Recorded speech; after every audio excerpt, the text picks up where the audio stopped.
I want to ask you something before we even get started.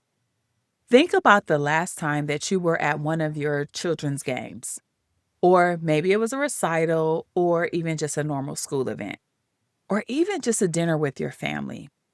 You were there, you were physically in that seat and physically in the room, but were you there really? Were you locked in? Were you actually watching? Or were you running your to do list in your head, thinking about the email you forgot to send, or mentally rehearsing the conversation that you actually need to have tomorrow? I am asking because I have been both versions of this person. And the difference between being in the room and being present in the room, that is where some of the most significant leadership work of my entire life has happened. Not in a boardroom, but on the bleachers. Welcome to Leadership Beyond the Title. I'm your host, Coach TaSheena, and I am an executive leadership and team coach. I'm an organizational facilitator, entrepreneur, wife, mom of four, charter school board trustee, and yes, a PTA parent.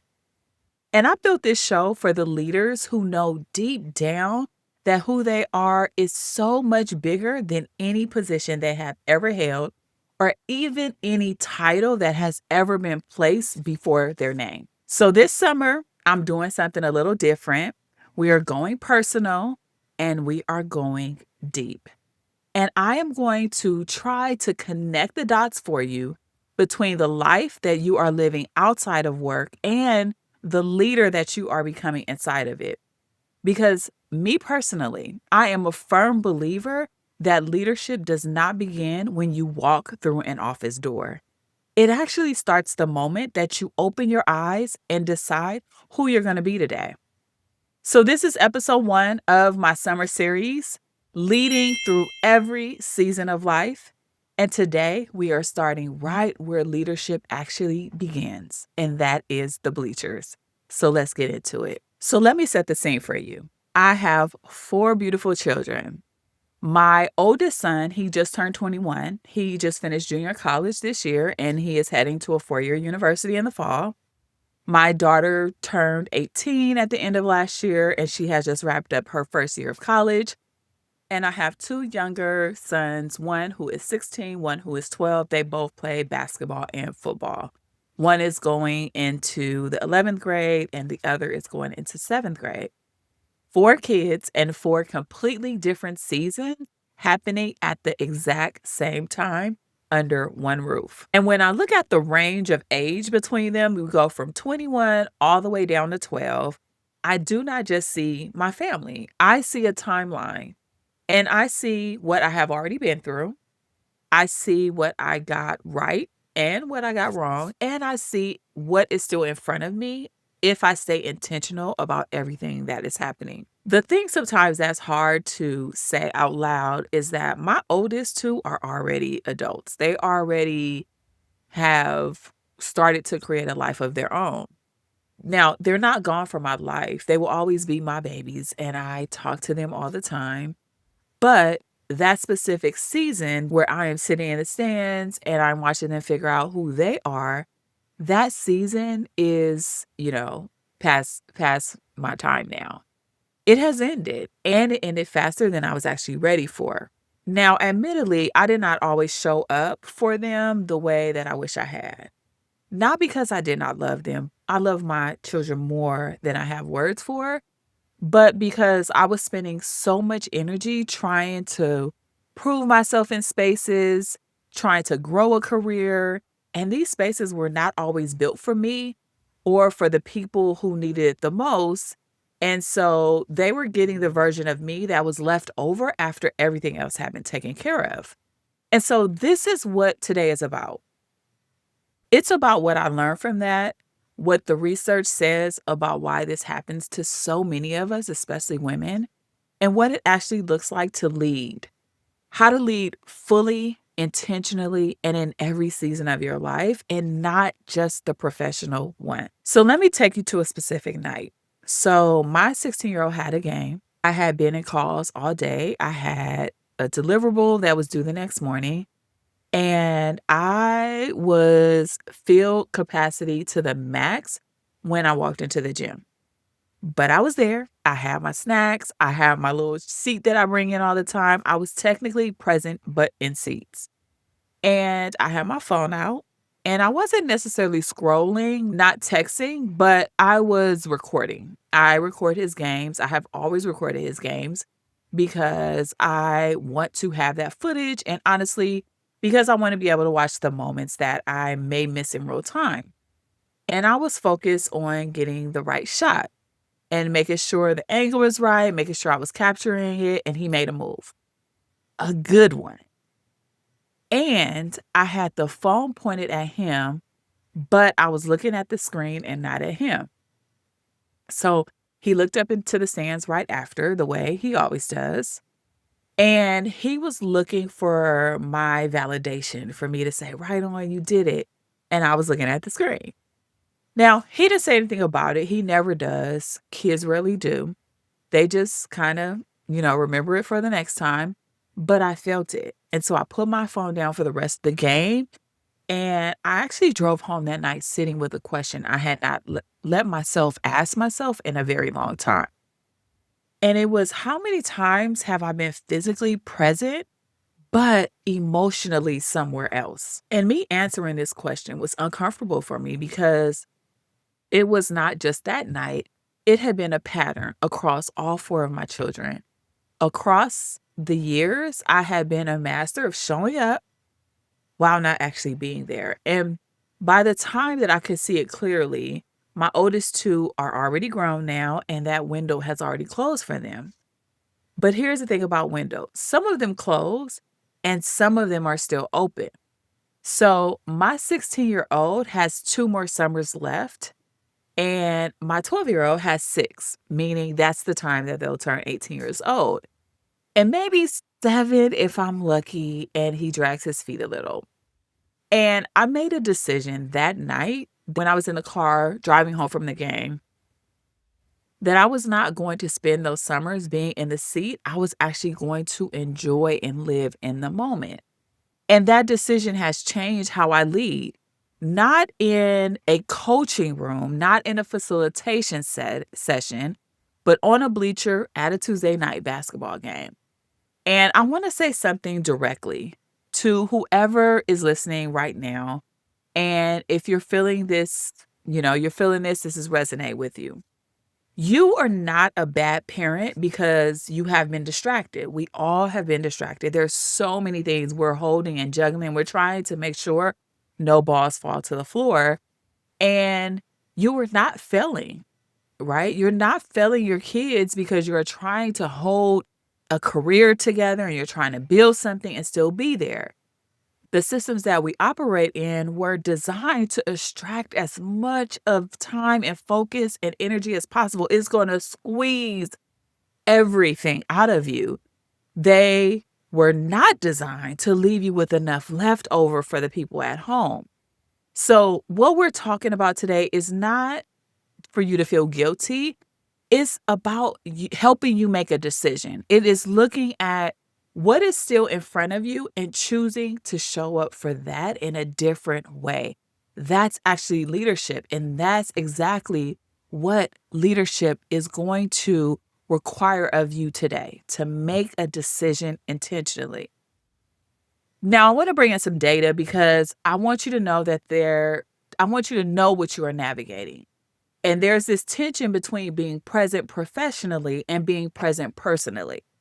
It's not just you. You're not the only one dealing with that. It's a lot of people dealing with that. And it is one of the most documented tensions in the research on human well-being and leadership development.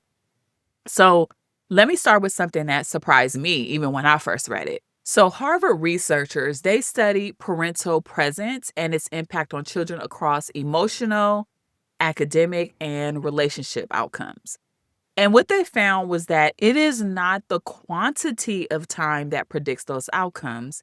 It is the quality of the engagement during the time that you do have. So a parent who is physically present but mentally checked out somewhere else produces measurably different outcomes in their kids than the parent who is genuinely locked in, tuned in, paying attention. even if that second parent has less total time available. Being present, being in the room, having the butts in the seats is not enough. It's how you are there that is what matters. Now, the same research found that children as young as 3 years old can detect when a caregiver is mentally distracted. And they respond with elevated cortisol, which is your stress hormone. They do not have a language for what they're picking up on, and they cannot tell you they feel that you're distracted, but their nervous system will start to register it. So I want you to know you're not fooling your kids. We are just fooling ourselves into thinking we are there when we are actually not. Now, then there is some research out of the University of Texas that looked at cognitive presence and device usage. So your phone, your iPads, things like that. And they found that having a smartphone within reach, even face down, even if it's silent, even if it's not actively being used, it will reduce the quality of interpersonal connection and cognitive engagement in a conversation. So it's no wonder why we see things that say, don't bring your phone to dinner, right? So just having the phone nearby pulled someone's attention in ways that you cannot consciously control. Now, I want to be clear. I am not about to tell you to put your phone away at your kid's game because I record my kids' games and I use my phone most of the time. The footage matters to me. It matters to him, what he posts on social media, things like that, how we kind of amplify his visibility. That is a way of being present with an intentional purpose. Now, there is, though, a difference between using your phone as a tool to capture a memory and using it as an escape from the moment you are in. One, you're being very intentional. The other, you're avoiding. And if you want to really be honest with yourself, you know which one you are doing on any given night. Now, here is the professional piece, because this is a leadership podcast and these dots need to be connected very clearly for you. So Gallup's research on end of career regrets and overall well-being consistently finds that what people wish they had done differently has nothing to do with professional achievement. Okay? What people wish they had done differently has nothing to do with their careers. The number one thing across demographics and industries is time. Specifically, time with family during the years where your children are at home. Not one person who were participants in this research said that they wish they had stayed later in the office. Not one.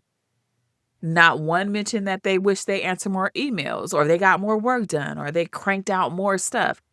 They actually wish they had been more present for the people that they actually love. So the data is telling us what we already know, but we're just not acting on. There's something blocking that. And the leadership connection that I think gets missed entirely is that a study that was published in the Journal of Applied Psychology found that leaders who scored higher on being mindful and mindfully present, meaning they're intentional, they're not distracted by different things in the current environment, were rated significantly higher by their direct reports on trust, on communication quality, and the creation of psychological safety. So if you're locked in, people view you as a better leader.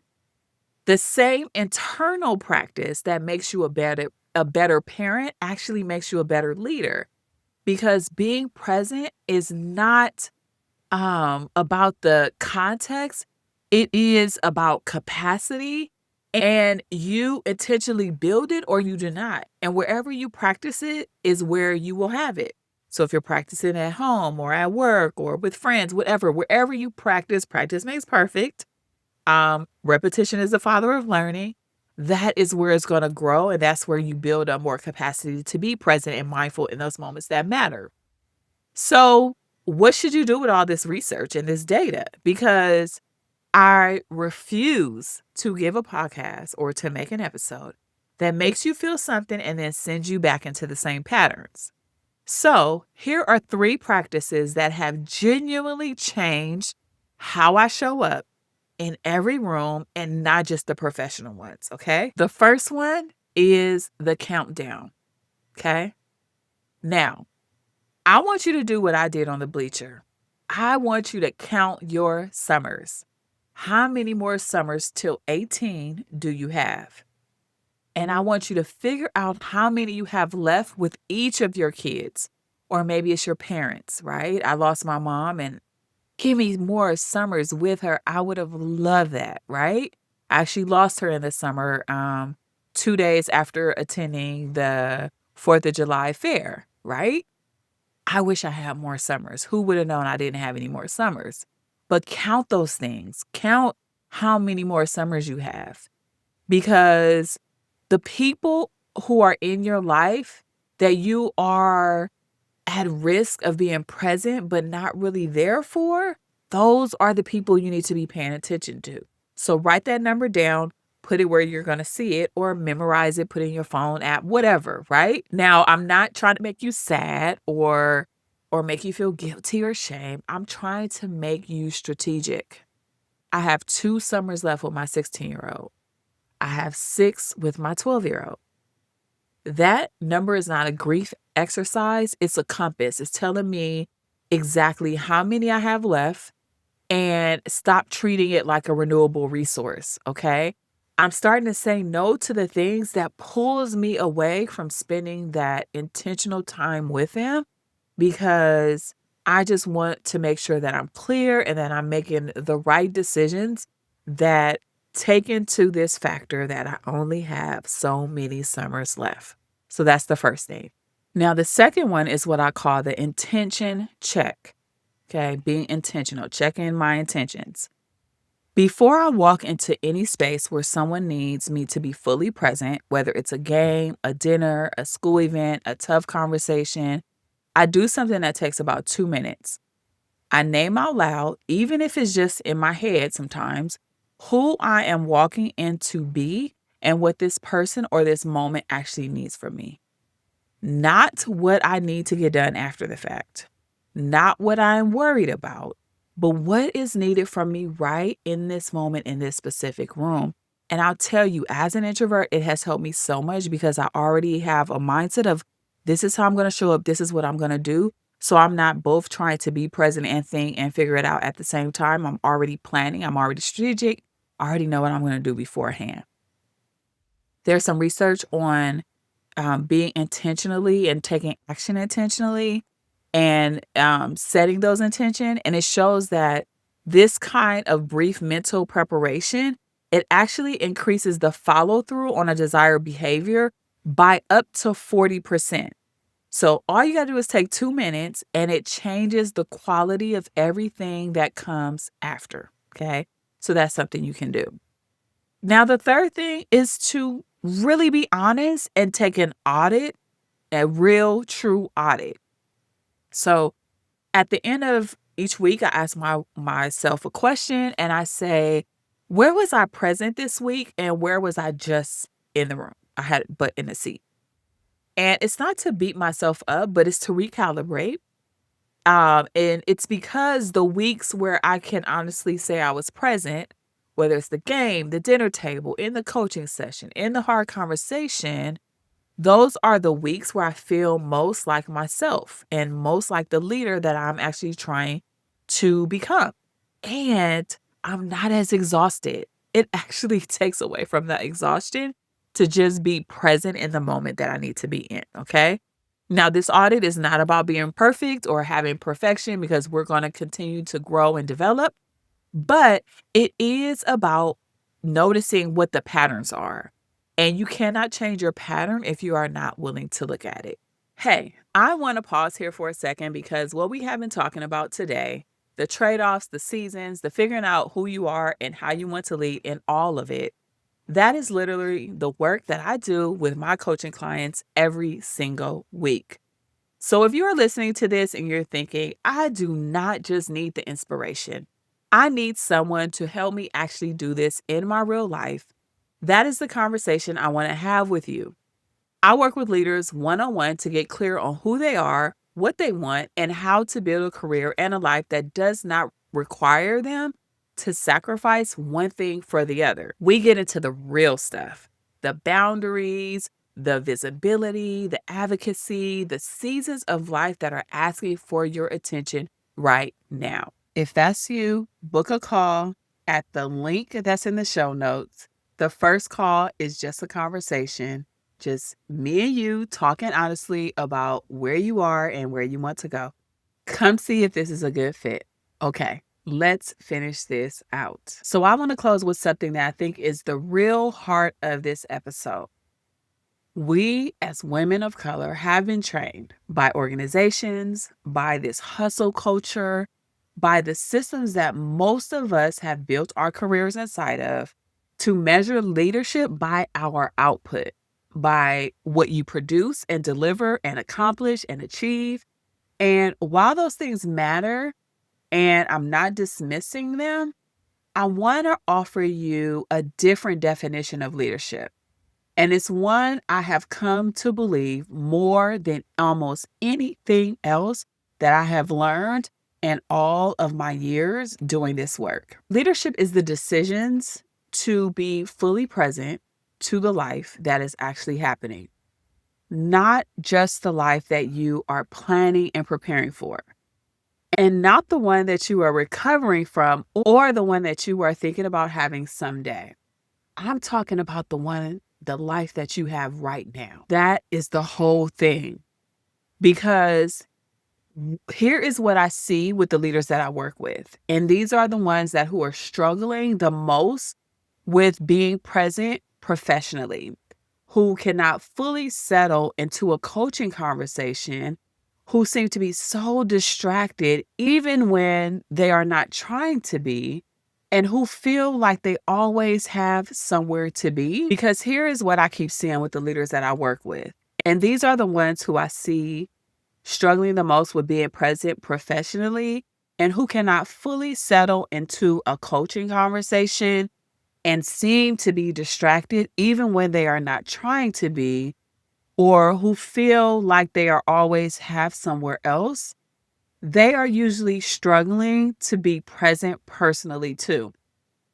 And the ones who have done the work to be present professionally and genuinely personally at home in the messy, inconvenient, unglamorous moments of their real life, those are the leaders whose clients and whose teams feel it the most. And something is different about them because being present is not you turning off and on and on and off, depending on where you are. It is a way of being. It's the way you show up all the time. And then you are either practicing it or you're not, which means the work that you are doing to be more intentional on those bleachers, it's also making you a better person in every room that you walk into professionally. You cannot separate who you are at home from who you are at work. They are the same person. Otherwise, you're a two-headed monster.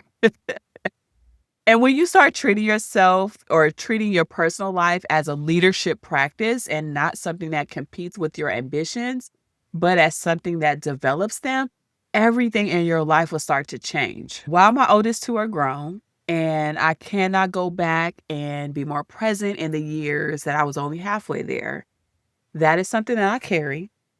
And I still have other moments that are going to come in their lives that I'm going to be present for. But my 16-year-old is going to make a shot at some game in this summer. He's actually working on his dunking, and he's getting better. So watch out, world. He will be dunking soon. And my 12-year-old is going to do something that makes me laugh until I cry, right? He's into girls now, so that's a whole other thing. And I am going to be there in my seat in the moment with my eyes up, and I'm actually going to be there. This is the leader that I'm choosing to be, and not because it is comfortable or easy or because I have it all figured out, but because I have been on the other side of not choosing it, and I know what it costs. So choose your bleacher years because they are going by whether you are present for them or not. So before I let you go, here's your question for this week. And I mean it. Actually sit with it, write it down somewhere. Where are your bleachers? What is the relationship, the season, the person in your life that is asking for your full presence right now and getting something less than that? And how many summers do you have left in it? Let that number guide something that you're going to decide this week. This season of my life is called being present. This summer, I am going to be present, and I hope yours is too. Thank you for being here for episode 1. If this episode meant something to you, please share it with someone who needs to hear it. Leave a review. It genuinely helps more people find my show. And come find me on Instagram at Coach TaSheena. Episode 2 is coming next Wednesday, and it is going to be personal in a completely different way. See you there.